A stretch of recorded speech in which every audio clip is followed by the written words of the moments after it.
What is up, down, and sideways, you beautiful individuals? Yes, it is another Rep League Live here. And Mark here with you guys for what we might just call day 3 or advancement stage from the 2025 World Championship. A pair of 2-0 matchups advancing to that quarterfinals on the line, and definitely probably none of the teams you expected to be 2-0 at this point are who we're looking at. That's just how the way the Swiss stage can play out here at the World Championship. You get yourself a lucky or an unlucky draw in a situation. You underperform, overperform, whatever the heck it is. This is how we have found ourselves with these squads being the ones that are up for locking in a spot in the top 8, those quarterfinals for the World Championship already. Let's dive into these matches. Nothing lucky about both CFO and AL's path to get to 2-0. And let me tell you, I was feeling the magic of these Flying Oysters through game 1 because they fully carried that momentum that we saw play against T1, where they were just clean, deserving, better team on the day, and it looked like that in game 1 and even part of the way through game 2. I'm ready to call these guys title contenders a game and a half in. It was some of the most impressive action that we have seen through a World Championship so far, knowing that there were already high expectations for this Flying Oysters squad. People, around the scene, people that are contributing and content creators, a lot of people not sleeping on the Oysters, giving them some level of respect, saying that this is a squad that you do need to watch out for and care for if you're going up against them. You saw that in game 1, the continuation of what they did right against T1 to get this team rolling. Hong Q, Doggo, big performances, and you're right, in game 2, it looked like they were off to the races until we get the turnaround coming on across in this one. Until we get to see that peak team fighting out of anyone's legend that has been, molded in the fires of the LPL skirmishes and just snap engages, everyone turning on a dime, flipping, being on the same page. We saw that in game 2 to get back, and then in game 3 as well. We'll get to, but two guys to really highlight for me in this series. Number 1, Flandre. Starting a game with a Kled performance that, even though they lost, absolutely had an impact. He's been the best rec side that we've seen at the tournament, and maybe even in Split 3. But seeing, this weak side king playing some of these more off-meta picks to such a high level was a treat to see. And did have a bit of a weaker Hongq performance, especially the Talia game, it felt like, because we've had this guy at such high standards for being such a young player. But obviously, this Otacon fight in game 3 is where things really turn over. I think it's like a 3K gold lead-ish for CFO at that point. And I think that's where you can see some of the pedigree from the side of anyone's legend, some of the challenges that they have had to withstand this entirety of the year, and the privilege of going through the events that they have had and the challengers that they have seen. That is, I think, where you see the difference in this game 3, in that calm that you are able to execute on in these crucial moments. That was one of the factors that sided with anyone's legend here as part of the big reason why this squad is able to come through and away with the victory on the day. I like you mentioned Flandre, because it's certainly one of the ones where still someone that doesn't get quite nearly the respect or attention that I think he should in preparation for these matches. And you saw that he's able to bust out a little bit extra, a little bit more than you might come in prepared for a series. That is certainly something that gives anyone's legend another step above the competition. And, Tarzan's like the 3rd or 4th guy down this list that you're probably talking about in this set, because Kyle also continued the insane. He had the Poppy performance against Gen G, and the big fight again around Otacon. Lands his 3-man pulverize on Alistair right pixel before he dies, which ends up kind of leading to that win. But yeah, the level up from AL has been an absolute treat, and really, CFO, you only have mainly positive things to say after this series. They absolutely look like a top 8 quality team. You step away from this one going, okay, this is the anyone's legend that was able to go series after series against BLG and take them down. The one that has been that most consistent front runner of the LPL all year.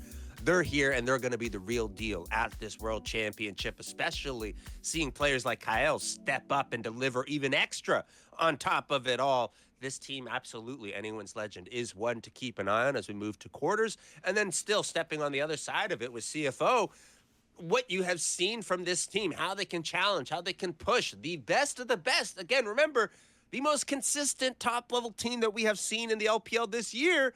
CFO is able to be right there with them. They're able to take down a T1, push them into ultimate desperation strategy type of mode. They are the real deal. And any of these squads that are going to get to 2-1 tomorrow, you better be maybe hoping you don't draw the oysters in the way that they are able to push and play. Yeah, and truthfully like them in most matchups. Like, at least give them a chance to come out of a series, especially with how competitive this one was against anyone's legend. We're not saying there was no luck involved with those two squads making it to 2-0. Maybe the other side, KT and Top Esports, have had some of the easier paths to that 2-0, and I think most people probably thought Top Esports would be the favorite in this one, had looked a little bit more dominant, but we're seeing a little bit of that international TES showing up, and on the day, KT, we're so often talking about BDD as the stud here, but two other guys were highlighted in this series for sure. Number one is Cuz, neutralizing Kanavi on this now still winless Jarvan and then doing it on the Zed. This was more of a collective team effort to shut down the Zed in game 2, but what a series from Cuz. That is T1 Cuz type of levels of performance that you are seeing here. Again, one of the very best in the LCK, and I think kind of one of the more underrated guys in the LCK as far as the flashiness and everything else since his time away from T1 and from one of these premier level organizations. He has shown up and been one of the consistent big beating hearts of this KT team through the ups, through the downs. He has been a big part of it. Big time performance in this series and throughout this world so far for him, for KT. And, you know, he at least has kind of been the Robin to BDD's Batman the majority of the split. Somebody like Doc Dom is the guy who we have said this is the liability, this is the issue for KT. They can't match up against these top LCK teams with him in at AD carry. Something happens as he comes into the World Championship because this guy is now quietly sitting either at the top or top 3. I know it's still a very early sample size, but when you're looking at KDA, kill participation, damage, and gold per minute among all AD carries at this event, and I'm talking about Doc Dom here, guys. I feel like this is stepping into a church and going to like a stained glass window, and you're being like, I don't really see it. It's not really anything's happening. No, you got to stand in this one specific spot at this time of day when the sun is just shining. Oh my God, it's glorious. It's beautiful to see. And that is Doc Dom performing on the world stage. Didn't see this one coming through. I was part of the vocal, many chorus calling for him to be replaced, needing a different option here in order for KT to succeed.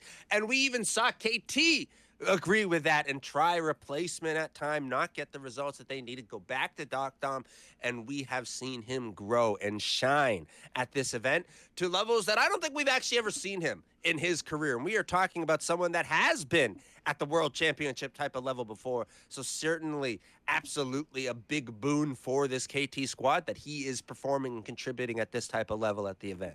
And, you know, the first couple games, it was back-to-back Caitlyn. Caitlyn's been kind of busted. You're like, okay, well, most people are looking good at Caitlyn. Then he comes into this series matching up against Jackie Love, who was the MVP in the LPL, and does it on back-to-back non-Caitlyn games. Does the most damage in the game, both in the Corki and the Ezreal. And at the very least, that's the best Ezreal performance I've seen out of him. Yeah, and you got to be on, in and out of lane to dominate Jackie Love in this type of way, because that's someone that isn't going to give you any inch in that lane, and it's going to make sure that, hey, I'm a priority in these team fights later on. So if you're not keeping pace with me, you're going to be at a disadvantage. The advantage was securely in the hands of Dom and KT throughout this series. And I think that this is absolutely one of those ones where, yeah, there's a conversation about the luck, about the draw for these teams. But I think at the end of the day, you are stepping away. And I think when we see all the teams that will qualify for the quarterfinals, we can stack them all up against each other. I don't think KT's performance here is going to be any slouch of a performance. It becomes tricky with this format because that's 4 games we're going to have to kind of dissect out of KT as we wait for these other teams to qualify for quarterfinals. And yeah, still a win against Koi, Team Secret Wales, and a 2-0 against a top esports that didn't really have it on the day. The paths that some of these other teams are going to have to go to, it's hard not to see KT is going to be one of the weaker teams going into quarterfinals, but all they've done is beat the competition handily that's been put their way. I think this is certainly going to be one of those ones where you're looking at momentum, right? This unquantifiable type of factor that does actually matter and has a traction effect in these games. That's going to be the thing I'm looking at with KT. Can they keep this form? Can they keep this mojo energy around them as you wait for these series to be played out, for the rest of the schedule to fill out for these quarterfinals? That's going to be my question looking at this team, because again, being this far ahead, being one of the top front runners is uncharted territory for this KT Rollster squad. So I don't know how it's going to sit with them knowing that they've already got things locked up, which again, yes, it's all the positive. It's all the good type of scenarios, but still trying to keep that type of form, that momentum is going to be crucial for a KT team like this.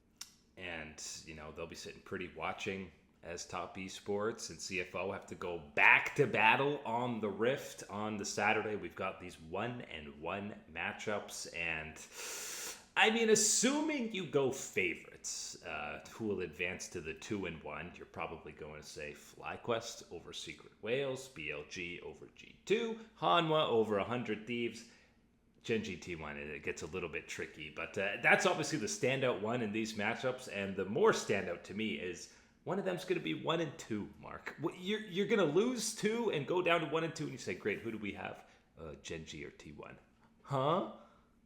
Yeah, the Gen.G T1 1-1 matchup is absolutely bonkers. That is going to be the one where either way, the winner and loser from this matchup is going to have a titanic effect on the way that things will play out for the rest of these squads, given the power that both of them can represent here in the event.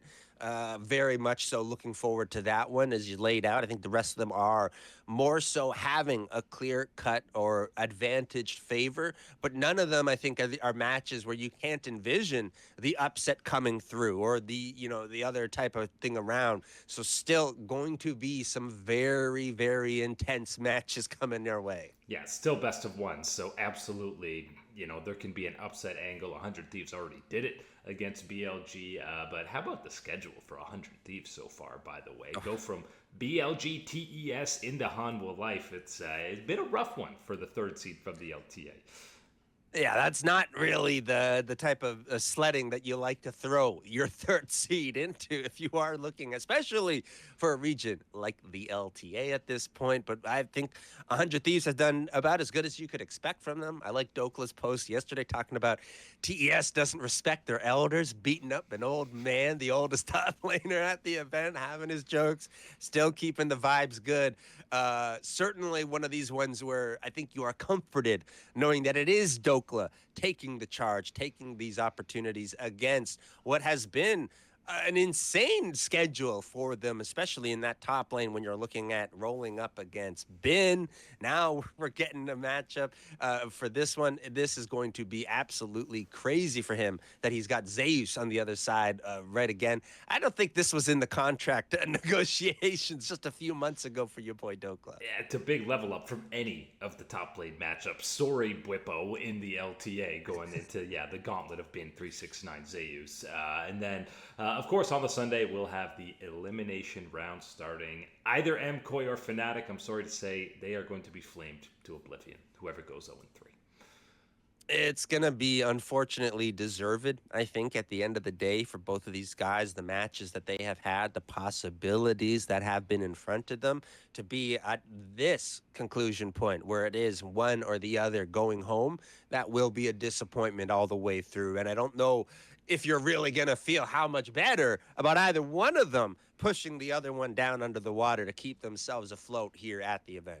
Yeah, it's obviously friendly fire for EU, and maybe next round after the winner will be getting a NA versus EU matchup, which we haven't had yet through the first couple of days. Pretty much guaranteed, or usually we get at least one of those. So we'll see how the weekend plays out. But that is it today for League Unlock. Eric and Mark here with you, absolute stunners. Thanks for hanging out as always. We'll catch you on that flippity flip.